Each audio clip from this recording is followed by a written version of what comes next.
If you lose power during a major storm, you can probably get by for 3 hours. But do you have what it takes to stay connected if you lose power for 3 days? Or how about 3 weeks?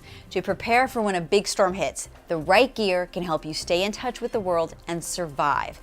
I want to share with you some advice on what tech you should have at home and some ways to conserve power to keep connected as long as possible.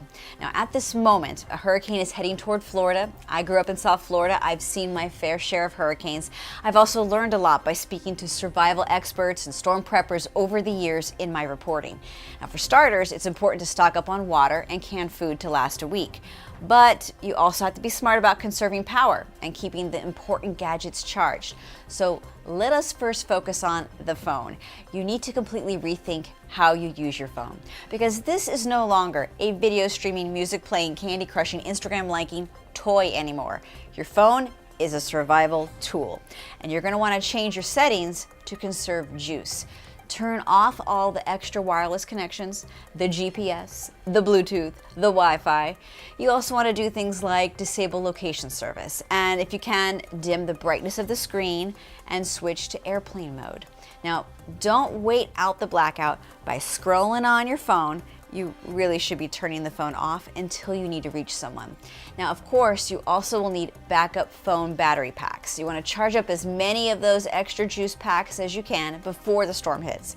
And you know what? Charge your laptop. A fully charged laptop also can charge your phone. Now, if you do have these old backup battery juice packs just sitting unused for a long time in your closet, well, you're going to be in trouble because batteries degrade over time. So leaving one idle is a sure way to kill it. Good prep means keeping batteries charged every now and again. And folks often ask about solar chargers. You should think of them as a backup to your backup because it can take a very, very long time to harness enough energy just for one phone. I mean, on a good day, we're talking 5 hours of direct sunlight. And not all solar chargers are well made. You can probably find some good ones at a camping store, but remember, the larger the panel, the more successful the charge. Just don't go for the cheapest thing you find on Amazon. You may have to drop $50 to $100 to find a good solar charger. Now, about using that phone. If you're at home waiting it out with other people and they have cell phones, just keep one person's phone on at a time. And if you're trying to reach others like loved ones and friends, stick with text messages. Calling's going to take up a lot of power. And typical SMS text messages can still be delivered later when the person's using their phone again. But in general, you can't count on cell towers. They're not designed to handle everyone in a given area trying to use their phone at once. So how are you going to stay informed if you're not counting on cell towers? Well, when I was a kid and power went out, we huddled around the radio for news updates. I know, it's a wild concept. If your only source of information is on Facebook and cell towers go down, you're in trouble.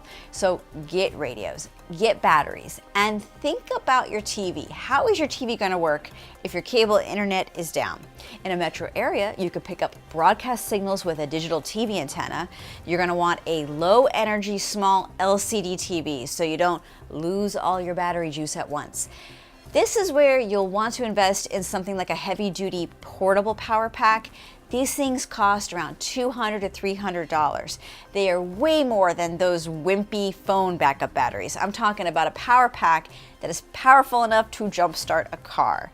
That's something you want for a television. Now, if you have the time, there are other supplies that can help. Consider stocking the garage with a heavy-duty extra long extension cord, like about 100 feet.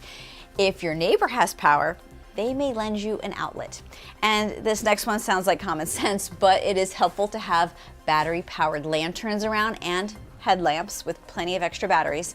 You can also use a gas-powered generator with a UPS pack. That stands for uninterrupted power supply.